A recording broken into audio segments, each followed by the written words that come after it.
The new national chairman of the All Progressives Congress, APC, Nentawe Yilwatda, has said that the country lacks the needed opposition, downplaying the activities of the People's Democratic Party, PDP, the Labour Party, and the Coalition Party and other political opposition platforms.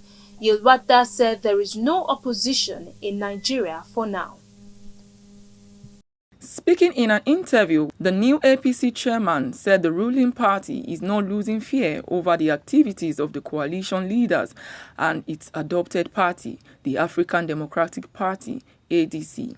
So, when sometimes people talk at the comfort, because most times, most Nigerians who are supposed to, who enjoy all this social support that APC has, this progressive mind, scholarship, Bank of Agriculture that gives scholarship, that gives loan to the lowest farmers in the, they don't have TV, they don't have a voice. So the voice they may hear is the voice of opposition. I shouldn't be sharing a strategy with the opposition, but we will win, even the by-election for senators, House of Reps.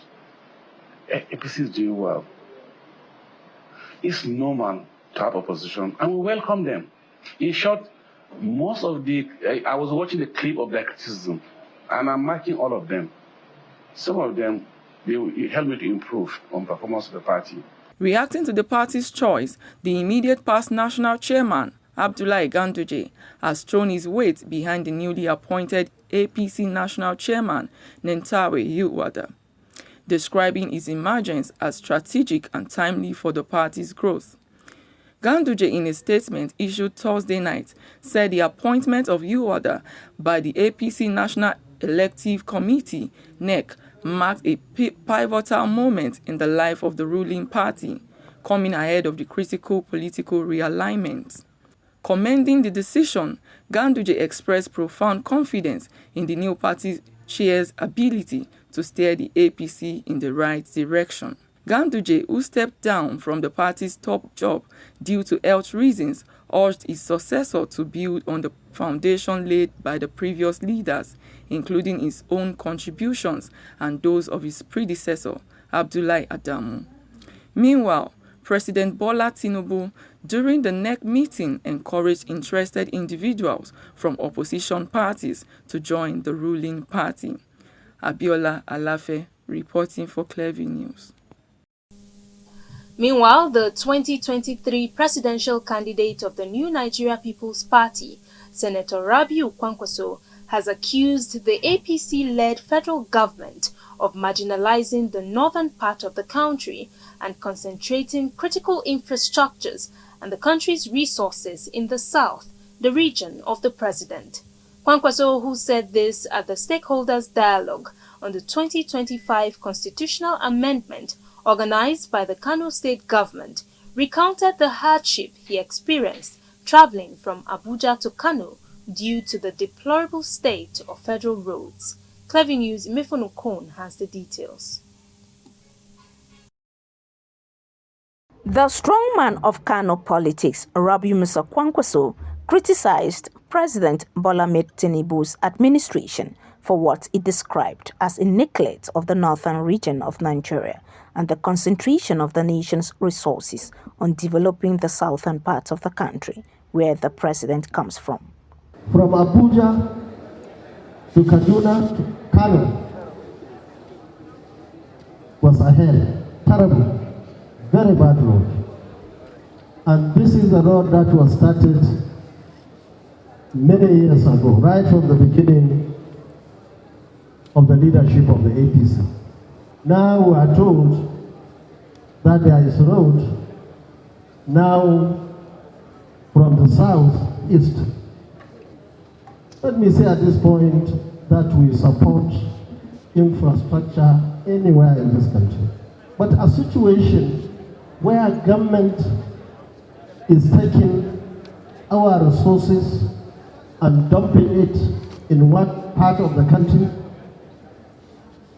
and other parts of the country are left just like that, I don't believe that is the right thing to do by the government itself. Kwankwaso urged the federal government to change for the better and ensure the equitable distribution of scarce resources for the development of all parts of the country. It's like most of the national budget is now tilted to one direction in this country. And this is the time for the government to change, to convince our people that the government is not just on one side of the country. With the 2027 election less than 2 years away, Kwankwaso, who commands a cult-like following with his red-capped social religious group known as Kwankwasia, has seemingly become the new darling now desperately courted by political parties from the ruling APC to the People's Democratic Party (PDP), the Labour Party and the African Democratic Congress (ADC). Historically, since Nigeria's return to democracy in 1999, the northern region of the country, especially Kano, have always had the highest voter turnout at presidential elections, making it a darling of politicians jostling for Asuro top job. Imifonokon reporting for Clever News. The Bayelsa State Police Command has paraded 8 suspects allegedly involved in the kidnapping of a High Court judge, Justice Ebierin Omukoro, on June the 21st, 2025. Addressing journalists, the Commissioner of Police, Francis Idu, said the suspects include 6 young men and 2 middle-aged women. Clever News Imifonokon has the details. The federal government has commenced efforts to rescue and repatriate a group of Nigerian workers stranded in the Central African Republic. The development comes after a viral video showing the distressed individuals abandoned in the Bambari region, about 850 kilometers from the country's capital, Bangui, surfaced on. While being paraded, the suspect confessed to playing different roles in the abduction of the judge. My general, Joseph Miebi Odosili, he called me on the 28th of June that I should come to Yanangwa. So I came, and he called John Ozi, the person that is beside me here. And I called Kelvin Olubomo, my junior brother, to come across with me. So we came to Bayelsa. We mobilized the vehicle that we will use for the movement and everything, uniforms and everything. So that blessed day, we moved out from our camp, and it was not fixed target. We were just patrolling before we met Justice Omukoro, Honorable Justice Omukoro at the Kilimanjaro. So we approached him and kidnapped him from there back to our camp. He called me that I should meet him at Okaki Road. So when I get there, he said we are going out for operation. I said, do you have fixed target? He said, no. Where we are going, if we see anybody of his own mind, we'll carry him. Addressing journalists, the Commissioner of Police, Francis Idu, disclosed that the leader of the gang was still at large. He also acknowledged the strategic role played by the Department of State Services and other security agencies, emphasizing that the operation was facilitated by the new technology installed by the current administration to crack down on criminal activities across the state capital. The arrest of all the suspects but one has given testimony to His Excellency's security governance measures and capacity. The results you are seeing today emanated from His Excellency's insistence that we all work together to ensure that Bayelsa is free from acts of criminality. The judge is out. Our cameras actually work. the camera His Excellency bought to further expand the frontiers of law and order management, formatted the crime scene, which led to the management and infusion of specialties of all the services. So at this point, it is clear that if you come to Bayelsa and commit crime, you will pay. The two women there are accessories as the mobilized logistics and support for the action to sustain the days it took them to hold on to the Honorable Judge. Recall that Justice Ebierin Omokoro was forcefully abducted from his vehicle on June 21, 2025 at about 8 p.m. at Okeki Yenegua and released after 12 days. Meanwhile, the Commissioner of Police solicited the cooperation of the general public as it moves to make the state inhabitable for criminals. Imefonokon reporting for Clever News. The federal government has commenced efforts to rescue and repatriate a group of Nigerian workers stranded in the Central African Republic. The development comes after a viral video showing the distressed individuals abandoned in the Bambari region, about 850 kilometers from the country's capital, Bangui, surfaced online. In a statement by the Ministry of Foreign Affairs this Friday in Abuja, the government confirmed that officials of the Nigerian mission in the Central African Republic have successfully established contact with the affected nationals. According to the statement signed by the ministry spokesperson, Kimiebi Ebiemfa, the Embassy of Nigeria in Bangui is actively liaising with local authorities to ensure that safety, welfare, and swift repatriation of the victims. The ministry said their passports had been collected and a vehicle had been sent to evacuate them. While reaffirming its commitment to the protection of citizens abroad, the federal government... Through a mining company who brought us from Nigeria to come and work here. We have been here for 10 months, but we need the assistance of Nigerians. We need the assistance of Nigerians to come and help us because the company, the Chinese company that brought us here, has abandoned us. Now, we worked here for more than 6 months and we were not paid anything. We arrived here September last year. For 4 months, they delay us at the capital city. Even said we were arrested by the government, and when we came out, they brought us to this bush. You can see there is no house anywhere here. There is no house here at all. This is a mining site. So now we have been abandoned. The person who in charge, the general manager, the Nigerian general manager of the company, his name is Admaruf Ademola Aregbe. He has gone back to Nigeria, and when we called him, he said he's not concerned about our well-being anymore. He abandoned us here. He abandoned us here. Even they call his number now, they abuse the number. He abandoned us here. You understand? He abandoned us here.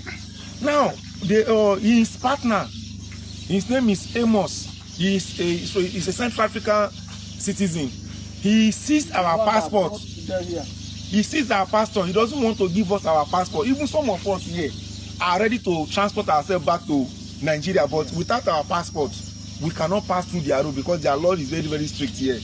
The distance between this place to the distance between this place to Bangui is 850 kilometers, and within that places we have a lot of barriers.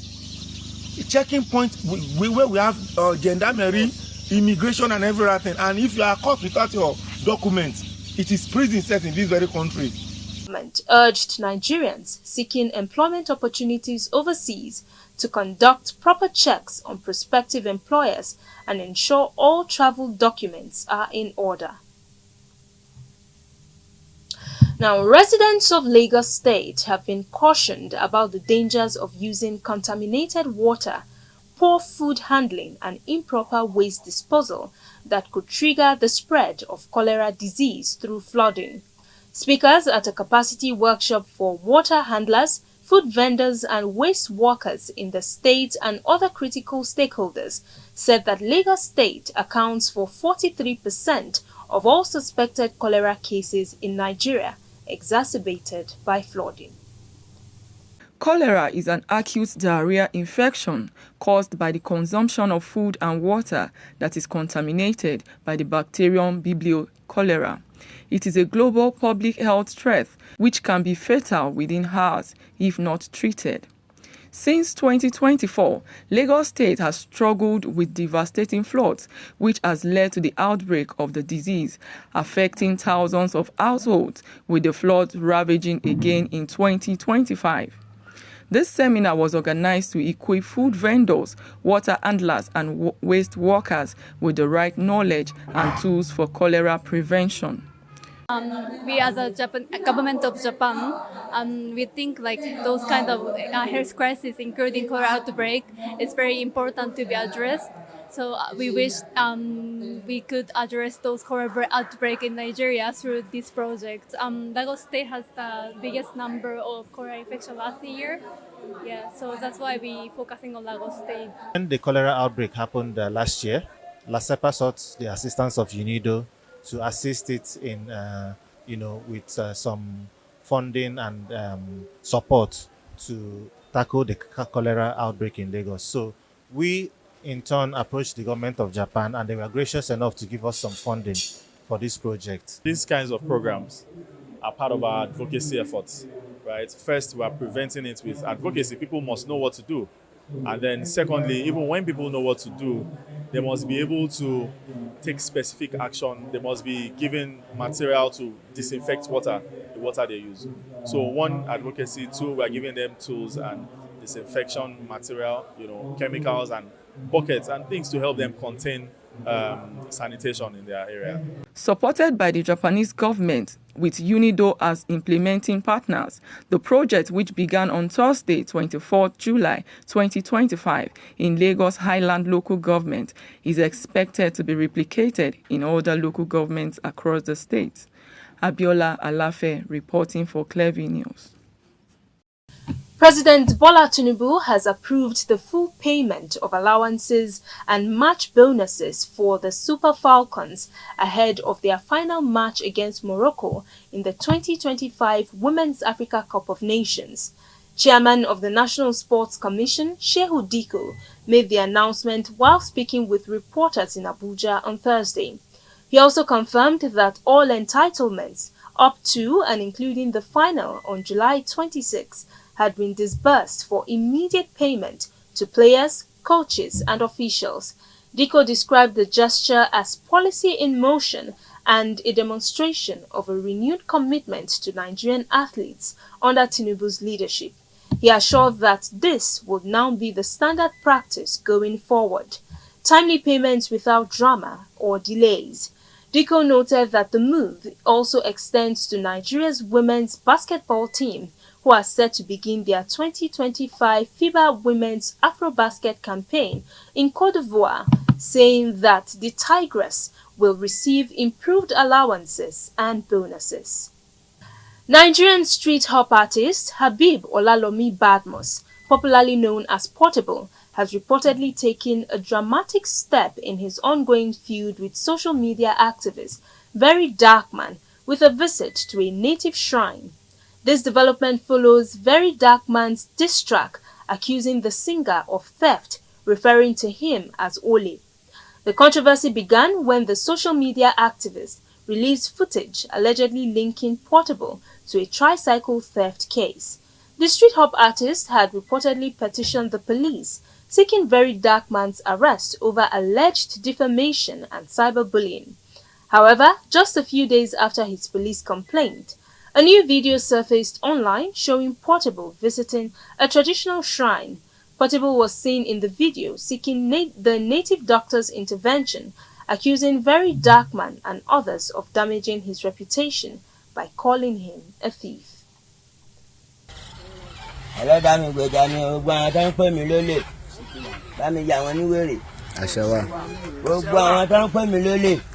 All the people will lie against me. And that's the news. You can follow up on latest events and happenings around you via our social media platforms on Facebook, Instagram, and YouTube at Clearview News Desk, or via our handle on X, formerly known as Twitter, at Clearview Online. Many thanks for joining us. I am Gloria Atta. Have a wonderful weekend.